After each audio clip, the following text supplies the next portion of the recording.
Indirimbo, umuziki muri rusange ni kimwe mu bifasha abantu kubaho. Ibi urabizi neza. Nutekereza neza, hari igihe ujya wumva uri wenyine, ubabaye, cyangwa wumva nta kintu kiri kubasha kugushimisha. Ariko watekereza neza, ukumva igisigaye wagerageza ari ukumva umuziki cyangwa indirimbo. Ibi rero bigatuma ubuzima bukomeza. Gusa ntabwo nje kubabwira ku mumaro w'indirimbo cyangwa umuziki, ahubwo nje kubabwira urutonde rw'abahanzikazi ba hano mu gihugu, igikundiro bafite ku bafana babo, uburyo bakoramo umuziki wabo, ndetse n'inkuru bagiye bavugwaho zikomeye. Ibi byatumye nkora urutonde cyangwa top 7 y'abahanzikazi bakunzwe kandi bakize kurusha abandi. Ngwino tubana muri iki kiganiro naguteguriye niba ukunda kumva inkuru z'ibyamamare. Iyi wumva ni Sky Media. Naho ngiye mugiye kubana The Florence. Ikaze.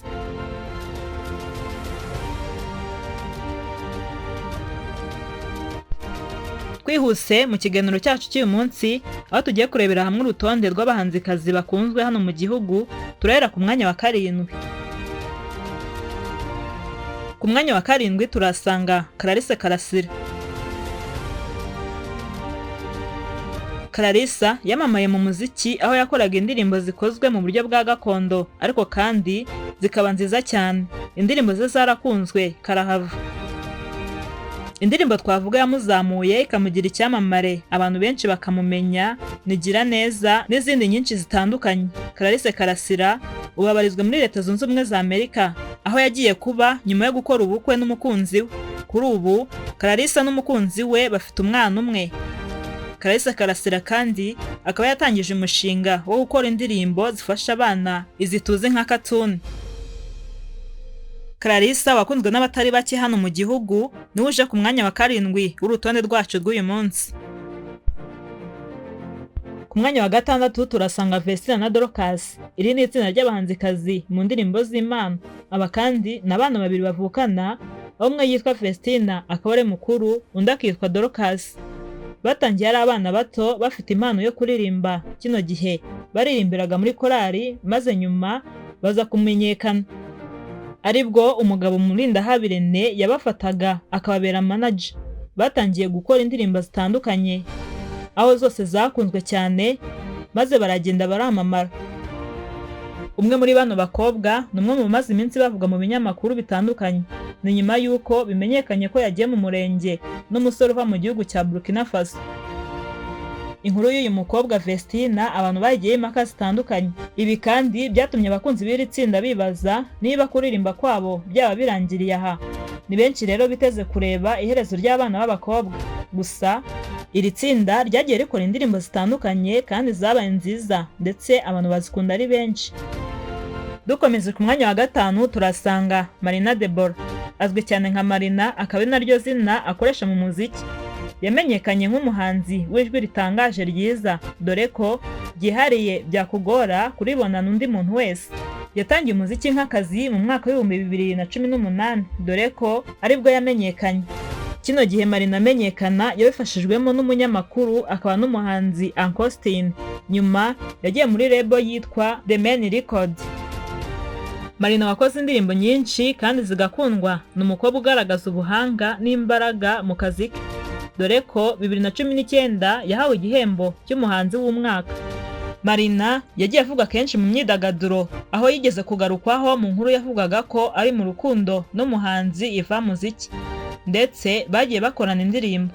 Marina kandi 2024 yavuzweho byihariye ubwo itangazamakuru ryavugaga ko yaba yaragiye kwiyongeresha ikibuno no guhindura imiterere ngo ase neza. Iyi nkuru yavugaga ko byagenze nabi maze bimuviramo kurwara. Gusa nyuma Marina yongeye kugaragara ari muzima, ndetse ntiyagira byinshi atangaza ku byavuzwe. Marina rero mwakunze kandi ukomeje gukundwa. Marina ukomeje gukora umuziki utandukanye, nuje ku mwanya wa 5 kuri uru rutonde rwacu. Tugeze ku mwanya wa 4 w'uru rutonde, aho tuhasanga umuhanzikazi Aline Sano. Aya niyo mazina ye bwite, akaba ari nayo akoresha mu kazi ke k'umuziki. Uyu mukobwa yamamaye mu ndirimbo nyinshi zitandukanye kandi zakunzwe. Ni umwe kandi mu bahanzi batigeze bacika intege, aho yahatanye kandi bigakunda. Kugeza ubu uyu muhanzi Aline Sano ahagaze neza mu muziki. Akunda kugarukwaho cyane cyane ku buryo yambara n'imiterere ye, aho bamwe babimukundira dore ko we atita ku byo abantu bavuga ahubwo akora ikimujemo akagikora uko abishaka. Kuva yatangira umuziki yahawe ibihembo bitandukanye dore ko ari umwe mu bahanzikazi bafite ijwi ryiza cyane. Aline Sano rero ukomeje gukora umuziki kandi mwiza cyane ndetse ukoresha imbaraga nyinshi ndetse havanzemo n'ubwenge, niwe dusanze kuri umwanya wa 4 w'abakobwa cyangwa abahanzikazi bakunzwe hano mu gihugu. Ku mwanya wa 3 turasanga umuhanzikazi Ariel Ways. Yamamaye nka Ways gusa amazina ye ni Uwayezu Ariel. Uyu mbere yo kwamamara yatangira umuziki we muri Symphony Band maze nyuma afata icyemezo cyo gukora umuziki ku giti cye. Agitangira yamenyekanye mu ndirimbo Away yakoranye n'umuhanzi Juno Kizigenza dore ko abangaba bari mu rukundo maze couple yabo iramamara ndetse ikundwa n'abantu benshi. Nyuma rero aba baje gutandukana, ibintu byabaje cyane abakunzi babo ndetse kugeza na n'ubu bakaba bakibasaba gusubirana. Bongeye kwishimirwa ndetse benshi babivugaho muri comment. Iki ni igihe Ways na Juno bakoranaga indirimbo muri 2024, indirimbo yamamazaga umukandida w'umukuru w'igihugu. Umuhanzi Ways kandi yakoze indirimbo nyinshi zose zakunzwe kugeza na n'ubu. Ikindi kandi uyu mukobwa azwiho kudakabiriza uko asa nk'abandi bahanzikazi, aho utari kumubona yiteye makeup gusa. Indirimbo You Should Know yagaragaye yambaye nk'abakobwa ndetse na makeup n'imisatsi, maze azamura amarangamutima y'abafana be bamubwira ko kandi bimubereye cyane. Kugeza na n'ubu Ways aracyari umuhanzi kandi aracyakunzwe. Kwamamara kwa Ways nibyo byatumye aza ku mwanya wa 3 w'urutonde rw'abahanzikazi bakunzwe kandi bakize muri iki gihugu. Naho ku mwanya wa 2 turasanga umuhanzikazi Bwiza. Yamamaye ku izina rya Bwiza gusa amazina ye bwite yiswe n'ababyeyi ni Bwiza Emerance. Uyu muhanzi Bwiza akomoka cyangwa akavuka mu karere ka Bugesera. Yinjiye mu muziki anyuze muri Kikas Music. Iyi akaba ari label isanzwe ifasha abahanzi bakomeye hano mu gihugu. Bwiza nyuma yo gutsinda irushanwa ry'abanyempano b'abakobwa nibwo yahawe amahirwe yo kwinjira muri iyi sosiyete ireberera inyungu abahanzi. Bwiza kandi ni umwe mu bahanzikazi bafitanye indirimbo nyinshi n'abandi bahanzi yaba hano mu gihugu ndetse no hanze. Kugeza ubu Bwiza ni umuhanzi uzwiho gukora cyane kandi ugira indirimbo nziza zikunzwe cyane. Indirimbo Ongera yakoranye na Bruce Melody ni indirimbo yamuzamuye maze abigitangaza dore ko yakunzwe n'abanyarwanda bose kuko yari indirimbo yamamazaga umukandida w'umukuru w'igihugu ndetse yanamuhesheje ibihembo.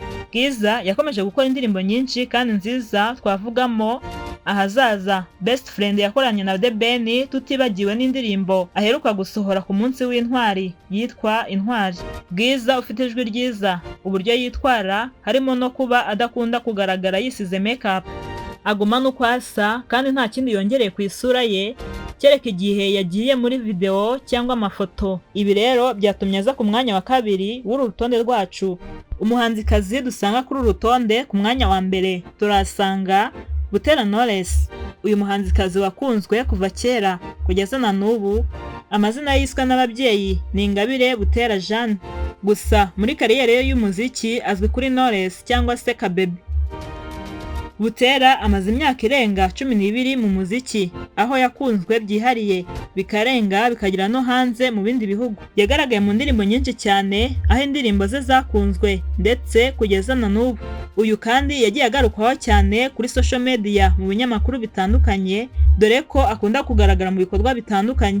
Mu minsi ishize kandi Knowless yongeye kuvugwaho nyuma y'ijambo yavuze ubwo hari mu bikorwa byo kwamamaza amatora ndetse no gushyigikira umukandida wa FPR Inkotanyi. Knowless yashimiye umukuru w'igihugu aho yavuze amagambo akomeye kandi yuzuye ubwenge. Ibi rero byatumye benshi bishimira uburyo yitwaye. Nyuma yaho kandi Butera ari mu bahanzi bahawe inka n'umukuru w'igihugu, aho uyu muhanzi ndetse na bagenzi be bagaragaje ibyishimo bidasanzwe. Kugeza ubu kandi Butera Knowless afite abana 3 yabyaranye n'umukunzi we akaba n'umugabo we Ishimwe Clement.